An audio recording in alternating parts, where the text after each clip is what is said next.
Welcome to Daya Charge channel. If this tutorial useful, please support us by subscribing.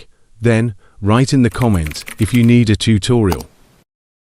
Today I will show you how to install Zoom on iPhone. If you watch it really helps, then subscribe, like and comment. The first step is to open the App Store on the iPhone. Search Zoom blue icon.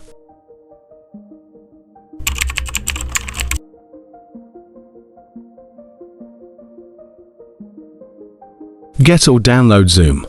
Wait a few moments to download Zoom.